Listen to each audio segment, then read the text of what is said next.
നല്ല മാർക്സ് കിട്ടിയല്ലോ. Out of 100 96 marks ആണ് കിട്ടിയിരിക്കുന്നത്. കൺഗ്രാറ്റുലേഷൻസ്. എനിക്ക് തോന്നുന്നത് വളരെ ഹാപ്പി ആവും അനന്റെ വാപ്പച്ചി ഇത് അറിയുമ്പോൾ അല്ലേ, ഇത്രയും മാർക്സ് ഒക്കെ കിട്ടിയെന്ന് അറിയുമ്പോൾ. അപ്പൊ പെട്ടെന്ന് തന്നെ ആളെ വിളിച്ച് പറയാൻ എനിക്ക് തോന്നുന്നു ഈ സ്കെഡ്യൂൾ എത്തിയിട്ടില്ല അല്ലേ, മിസ് ചെയ്യുന്നുണ്ട്.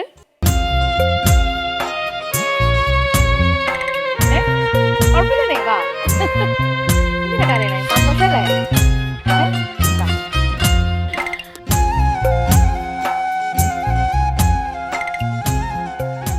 അപ്പൊ എന്തായാലും ചില സന്തോഷങ്ങൾ ഉണ്ടാകുമ്പോൾ കണ്ണു നിറയും. അത് ഞങ്ങളുടെ ഈ കുടുംബത്തിന്റെ പ്രത്യേകതയാണ് കേട്ടോ. അപ്പോൾ വാപ്പച്ചി വരും, ജോലിയും കാര്യങ്ങളൊക്കെ ഉണ്ടാകുമ്പോൾ ഒരുപാട് തിരക്കില്ലേ, എല്ലാവരും നോക്കണ്ടേ, ഓക്കേണ്ടേ. അതുകൊണ്ടാണ് ചില സമയത്ത് നമുക്ക് ഇങ്ങനെയൊക്കെ ഉണ്ടാവും അല്ലേ. അപ്പോൾ ഉമ്മച്ചി അവിടെ നിന്ന് ഭയങ്കരമായിട്ട് സങ്കടപ്പെട്ടുകൊണ്ടിരിക്കുകയാണ്, കരഞ്ഞുകൊണ്ടിരിക്കുകയാണ്. അപ്പോൾ ഇതൊക്കെ ജീവിതത്തിൽ ഓർത്ത് വെക്കാൻ പറ്റുന്ന കുറേ നല്ല ഓർമ്മകൾ നമുക്ക് തരുന്ന നിമിഷങ്ങളാണ്. അത് ആ രീതിയിൽ തന്നെ ഇന്നും സ്പെഷ്യലായിട്ട് നിങ്ങൾ രണ്ടുപേരും അല്ലെങ്കിൽ നിങ്ങളുടെ ഫാമിലിയും എല്ലാവരും നിങ്ങൾ ഇഷ്ടപ്പെടുന്നവരും ഹൃദയത്തോട് ചേർത്ത് വെക്കുക.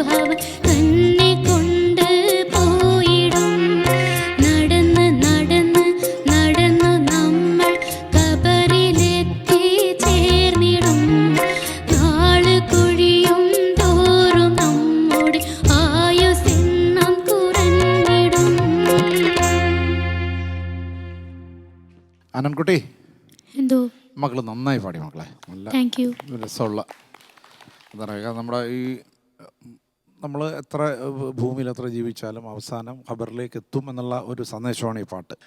ജനിക്കുന്നതേ കരഞ്ഞുകൊണ്ടാണ്, മരിക്കുന്ന സമയത്തും ആളുകൾ കരയുന്നു, അങ്ങനെയൊക്കെ ഉള്ളത്. അതാണ് ഇതിൻ്റെ ഒരു എന്താ പറയുക, മൊത്തത്തിലൊരു സങ്കടമാണ് ഈ പാട്ടിൻ്റെ ഒരു എന്താ പറയുക. അതുകൊണ്ടാണ് അനൻ്റെ കണ്ണിൽ നിന്നും കണ്ണീര് നമുക്ക് വന്നത്.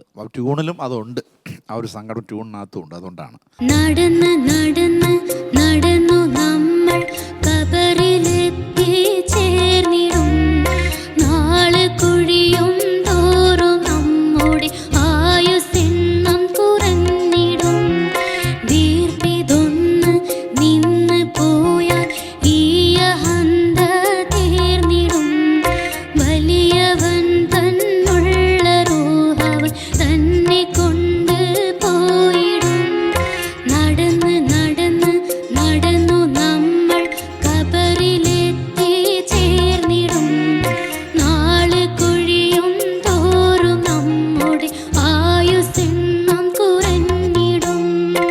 അനൻ, എന്തോ സങ്കടായോ പാടിയിട്ട്? ആ ഒരു അത്രയും മോള് ലയിച്ച് പാടിയിട്ടാണ്, മനോഹരമായിട്ട് പാടി കേട്ടോ. ആ ഒരു നമുക്ക് ആ ഒരു മരണത്തിനെ കുറിച്ചെന്ന് പറയുമ്പോഴേ മനുഷ്യനിപ്പോൾ എന്തെല്ലാമാണ് അല്ലേ, എന്തൊക്കെ അഹങ്കാരങ്ങളാണ് മനുഷ്യൻ കാണിച്ചുകൊണ്ടിരിക്കുന്നത്. ജാതിയുടെ പേരിലായാലും മതത്തിൻ്റെ പേരിലായാലും അല്ലേ, എന്തോരം നമുക്കറിയാം പ്രശ്നങ്ങളാണ്. പക്ഷെ അവരൊന്നും ചിന്തിക്കുന്നില്ല. The next moment, the next second, like നമ്മൾ ശ്വാസം എടുക്കുമെന്ന് പോലും അല്ലേ പഠിച്ചവന് മാത്രമേ അറിയുള്ളൂ, നമുക്കറിയില്ല അത്. അപ്പോൾ അത്രയും ഒരു ഹെവി ആയിട്ടുള്ള ടോപ്പിക്കാണിത്. അപ്പം നമുക്കതിനെക്കുറിച്ച് സംസാരിക്കാൻ പോലും നമുക്കതിനെ ഭയമാണ് അല്ലേ.